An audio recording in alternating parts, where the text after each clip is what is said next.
안녕하세요. 반갑습니다. 국가유공자 길잡이입니다. 이번 시간은 국가보훈부에서 인정하는 고엽제 질병들과 관련된 시간입니다. 이 앞전 영상에서는 국가보훈부에서 인정하는 고엽제 후유의증 질병과 관련된 내용으로 해서 고엽제 후유의증에 대한 각각의 질병들과 그 질병에 대한 등급자, 등급 기준 미달자를 설명해 드렸었고, 바로 이 앞전 영상에서는 국가보훈부에서 인정하는 고엽제 후유증 각각 질병들 24가지의 질병들과 등급자 현황도 설명을 해드렸습니다. 이번 시간에는 고엽제 후유증이나 고엽제 후유의증을 떠나서 국가보훈부에서 인정하는 고엽제 질병들은 그러면 모두 다 합하여 어떤 질병들을 고엽제 질병으로 인정을 해주고 있는가 하는 내용들입니다. 물론 국가보훈부에서는 이와 관련된 내용을 별도로 설명을 해주질 않고 있습니다. 그런데 국가유공자 길잡이는 이와 관련된 영상들을 계속 만들다 보니 제가 여러 가지 자료들을 모아서 이렇게 한꺼번에 알기 쉽게끔 고엽제 질병들과 관련된 영상을 이렇게 만들어 드리는 것입니다. 전체적인 고엽제 질병으로 따지면 총 64개 이상이 있는데 제가 그동안 가지고 있는 자료들을 모아보니 64개 이상으로 나오고 실질적으로 국가보훈부에서 가지고 있는 자료에는 더 많은 고엽제 질병들이 있을 수도 있습니다. 그러나 그런 내용들은 공개를 하지 않고 고엽제 후유증 24가지와 고엽제 후유의증 17가지, 고엽제 후유증 2세 3가지만 공개를 하고 있습니다.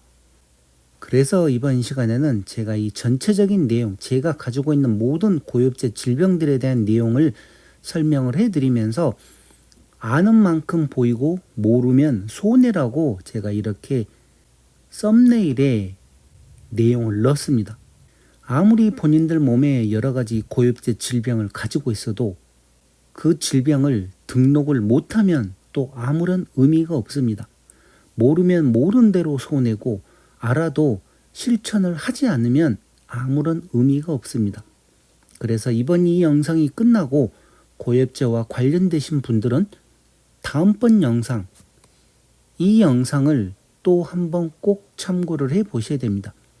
이 내용은 어떤 내용인가 하면 국가보훈부에서 나온 자료 중에 고엽제 후유증과 고엽제 후유의증을 어떻게 등록 신청하고 최종 결정 통지까지 하는 그 처리 절차에 관련된 내용입니다. 지금도 정말 많은 분들이 어떻게 고엽제 질병을 등록을 하는지 모르시는 분들도 많고 또 이 등록을 하고 난 다음에 얼마나 있다가 결과 통지까지 나오는지도 모르시는 분들이 많은데 이 전체적인 이 진행 과정, 그러니까 어떤 식으로 단계가 처리되는지 다음번 영상에서 제가 또 상세하게 국가보훈부 자료를 보면서 설명을 해드릴 테니 이 내용을 꼭 참고를 하시기 바랍니다. 그래서 이 고엽제와 관련되신 분들, 월남전 고엽제나 국내 고엽제와 관련되신 분들께서는 이런 영상들 잘 참고하셔가지고 본인들 몸에 고엽제와 관련된 질병이 있다 그러면 국가보훈부에 등록 신청을 하셔가지고 신체 검사를 받아서 모두 다 좋은 등급을 받으시기를 바라는 마음에서 제가 이렇게 영상들을 하나하나 만들어 드리는 것입니다.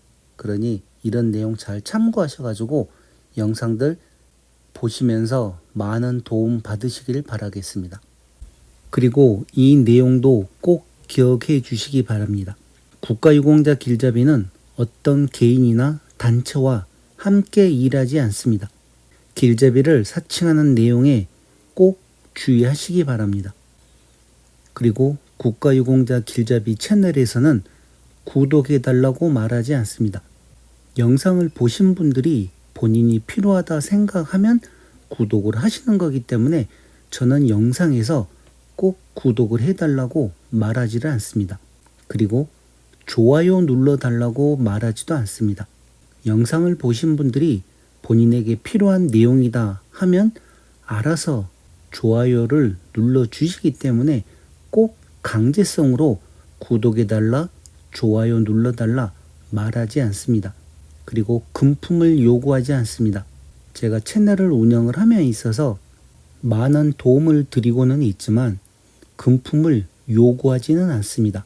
그러니 국가유공자 길잡이라고 해서 금품을 요구하거나 사례금을 요구하는 일들이 있을 경우에는 꼭 주의하시기 바랍니다. 그리고 사례금을 요구하지도 않습니다. 제 영상을 보고 많은 도움을 받으신 분들이 제게 어떻게 하든 간에 사례금을 해드리려고 계좌번호를 달라, 카카오톡 전화번호를 달라 하시는 분들이 가끔가다 있는데 저는 마음만 받겠다고 하면서 따로 연락처를 드리질 않습니다. 그러니 국가유공자 길잡이는 사례금도 요구하지 않습니다. 그러니 국가유공자 길잡이 채널을 보시면서 부담 없이 보시고 본인이 필요하다 싶으면 구독을 해서 계속 좋은 정보를 받으시면 됩니다. 자, 이곳 홈페이지는 국가보훈부 홈페이지입니다. 국가보훈부 홈페이지에 이와 같이 고엽제 질병과 관련된 내용들이 나타납니다.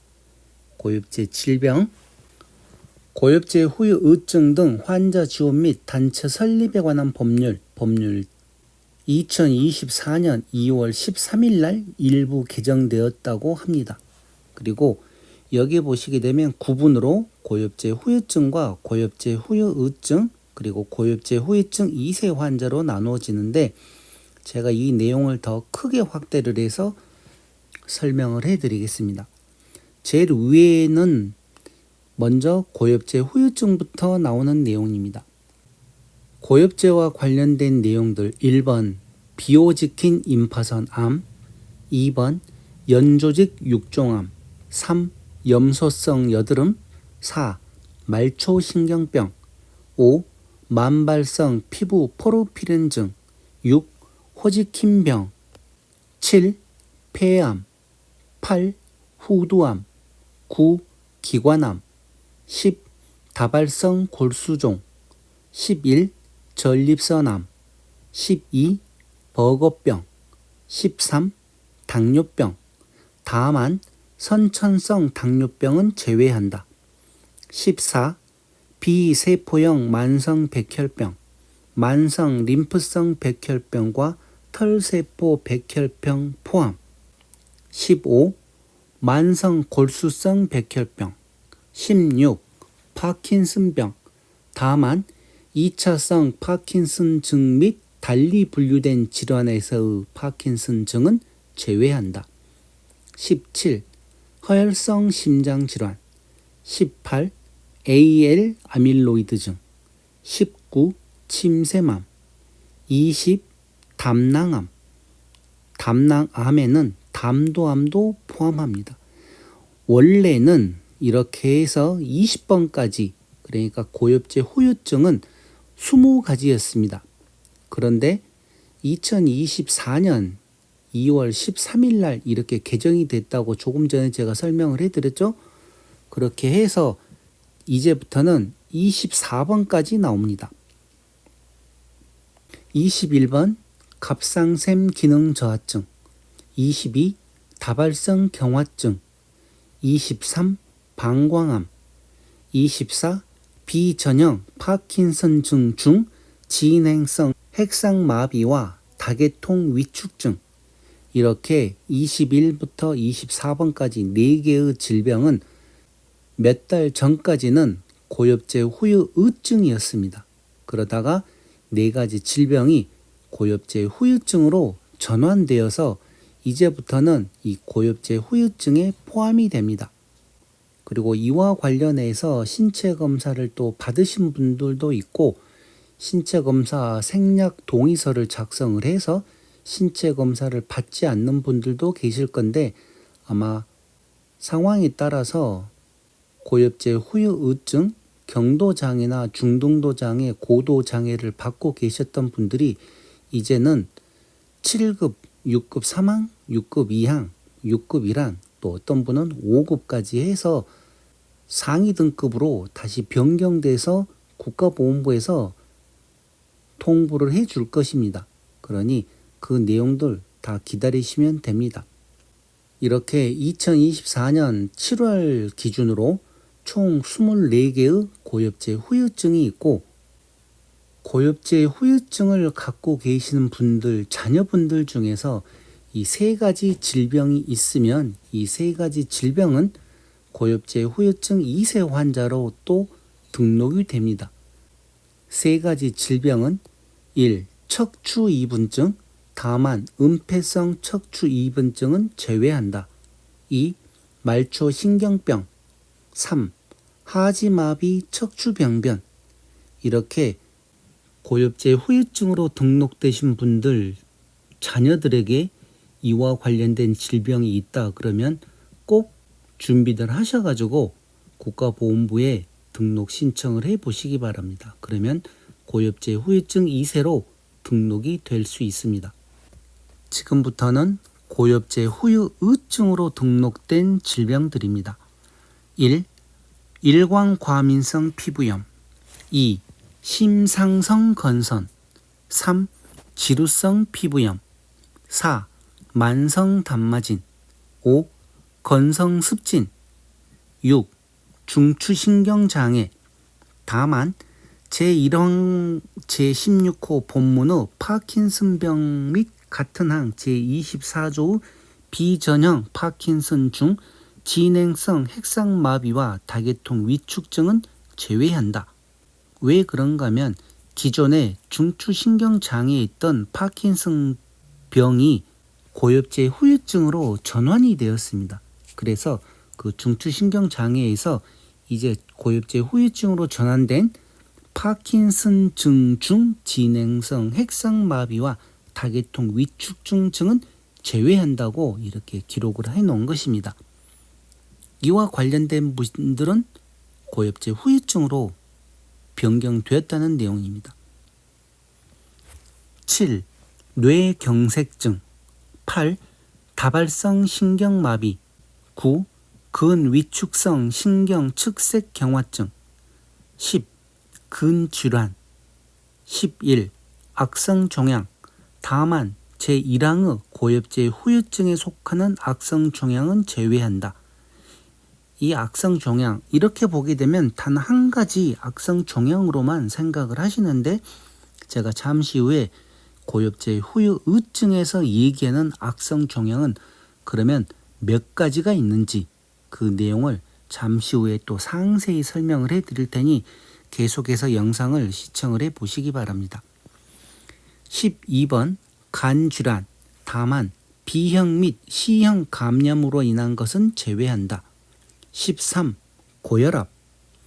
이 고혈압과 관련해서는 제가 어떤 영상에서 간단하게 설명을 해드렸는데, 이미 미국에서는 2020년부터 고혈압을 고엽제 후유증과 연관된 질병이라고 해서 포함을 시켰고, 호주나 뉴질랜드 또한 2021년부터 고혈압을 고엽제 후유증과 연관된 질병이다 해서 포함을 시켜서 지금 혜택을 주고 있습니다. 그러나 대한민국에서는 2024년 7월 현재까지 이 고혈압은 고엽제 후유증이라고 하고 있습니다.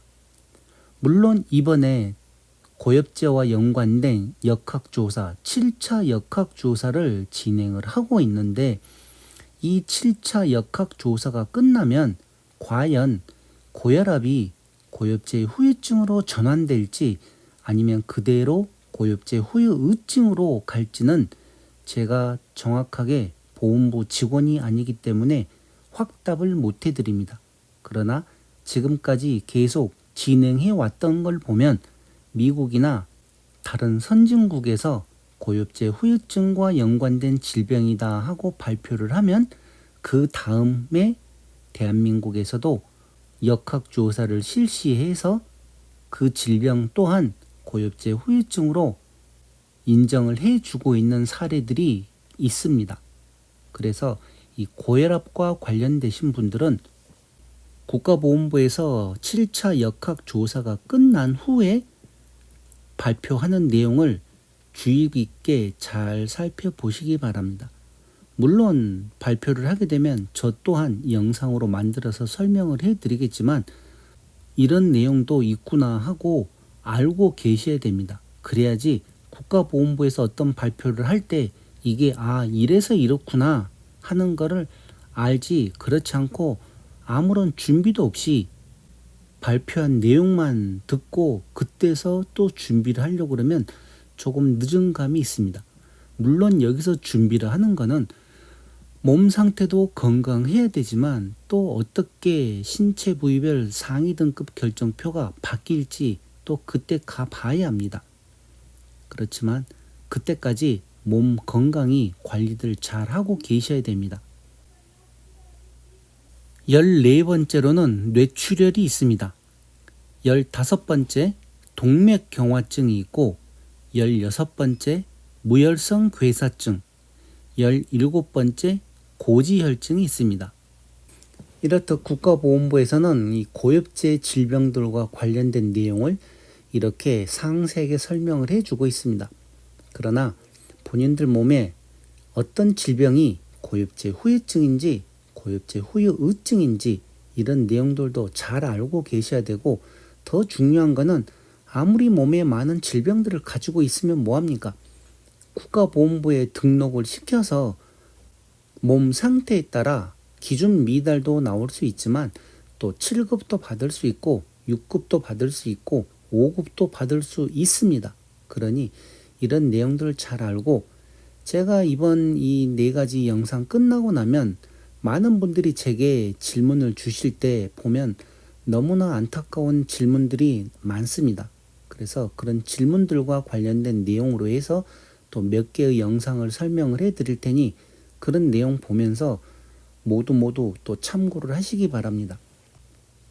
자, 이렇게 이제부터는 보기 쉽게 제가 영상 하나에, 화면 하나에 고엽제 후유증과 고엽제 후유의증을 다 이렇게 모아놨습니다. 그러니 이 내용들을 사진으로 찍어서 이 내용들을 기억을 하고 계시기 바랍니다. 그리고 지금 보고 계신 내용, 이 내용들은 악성 종양, 암과 관련된 내용들입니다.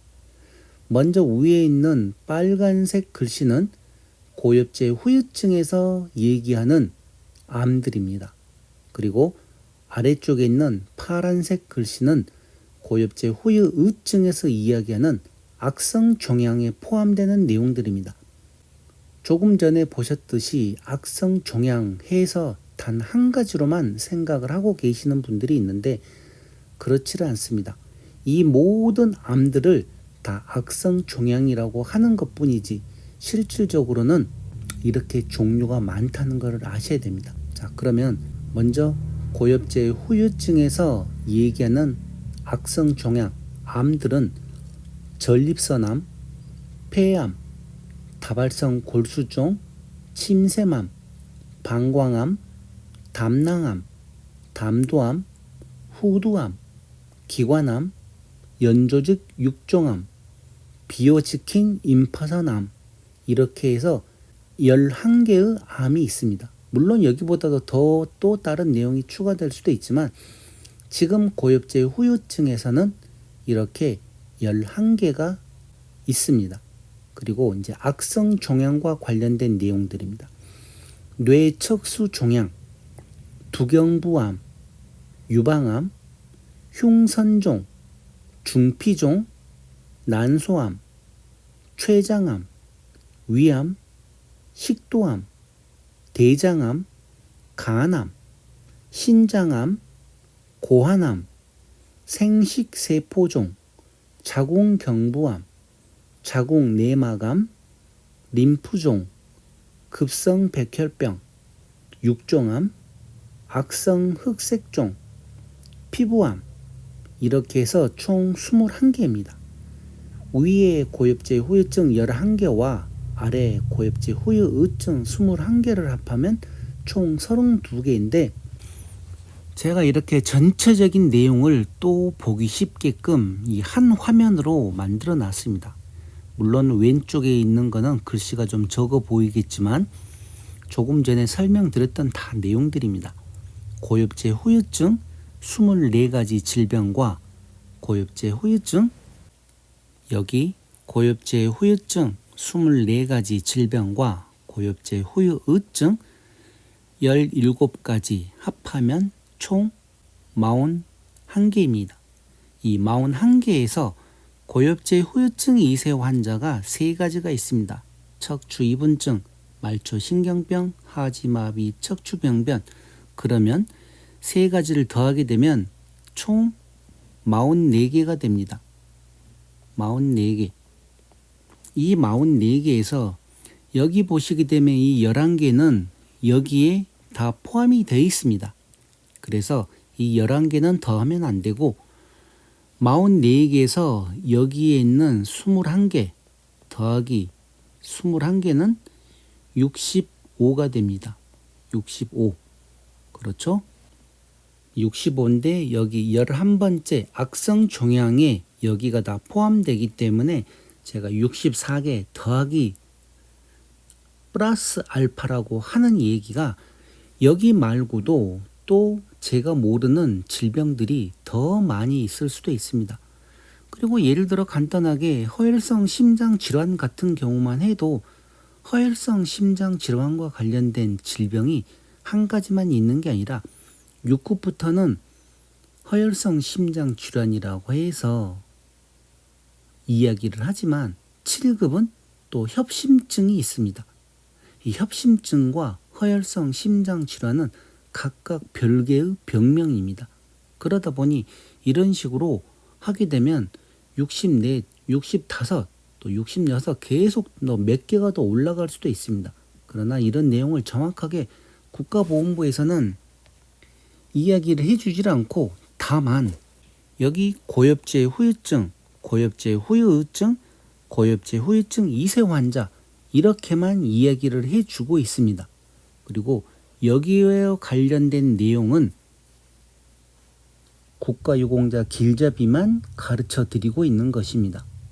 그러니 고엽제와 관련되신 분들은 이런 질병들 또한 고엽제와 연관된 질병이다 생각을 하고 알고 계셔야 됩니다. 이런 내용을 아는 거하고 모르는 거하고 정말 어마어마한 차이도 나고 아는 만큼 보이고 모르면 손해인 게 제게 정말 많은 분들이 질문을 주시는데 어떤 분들은 대장암이 있는데 이 대장암이 과연 고엽제 질병으로 해서 등록 신청을 해야 되는지 하시는 분들도 있고 그 전에 이 방광암과 관련된 질문들도 정말 많았습니다. 본인들이 오래전에 방광암 수술을 했는데 이 방광암이 고엽제와 연관된 질병이냐 하시는 분들도 뭐 한 사람 두 사람이 아닙니다. 정말 많은 분들이 그런 내용으로 질문을 해 오셨고 또 췌장암, 신장암, 위암이나 간암 같은 경우는 대부분 또 어떻게 얘기들을 들으셨는지 알고 있습니다. 그리고 보험병원에서 만약에 또 수술을 하신 분들 같은 경우는 그 주위에 있는 같은 병실에 있는 다른 환자들이 또 바로 얘기를 해줍니다. 뭐 위암은 고엽제 후유증이니까 등록 신청을 하라. 간암도 고엽제 후유증과 관련돼 있으니까 등록 신청을 하라 해서 등록 신청을 해서 등급을 판정 받으신 분들이 있는가 하면 이 21가지 암과 관련된 내용을 보시면 아마 또 처음 듣는 그런 암들도 있습니다. 그러면 그런 암들이 과연 고엽제와 연관을 시킬 수 있는 분들이 얼마나 있을까요? 그러다 보니 정말 많은 분들이 이와 관련된 질병들을 가지고 있어도 내가 나이를 먹어서 노화로 인한 질병이구나 하고 생각을 하고 아직까지도 국가보건부에 등록 신청을 못 하시는 분들이 많이 있습니다. 그래서 이와 관련된 영상들은 제가 중간중간 계속 만들어서 설명을 해 드릴 테니 이런 여러 가지 고엽제 질병들이 있구나 하고 생각을 하시기 바랍니다. 그리고 지금 이 화면 또한 사진을 찍어서 갖고 계시든지 하고, 중요한 거는 또 아무리 많은 질병들을 가지고 있어도 어떻게 등록을 하는지 그런 방법들 다음 시간에 간단하게 설명을 해 드릴 테니 그 과정도 보시고 본인들 몸에 고엽제와 관련된 질병이 있으면 꼭 신청들을 하시기 바랍니다. 자, 이렇게 해서 이번 시간 국가보건부에서 인정하는 고엽제 질병들은 약 64가지 이상이 있는데, 이런 내용들은 아는 만큼 보이고 모르면 손해입니다. 그래서 아는 만큼 모두 공부들을 하셔가지고 좋은 등급을 받으시기를 바라겠습니다. 이번 시간은 이것으로 마치겠습니다. 지금까지 국가유공자 길잡이였습니다. 감사합니다.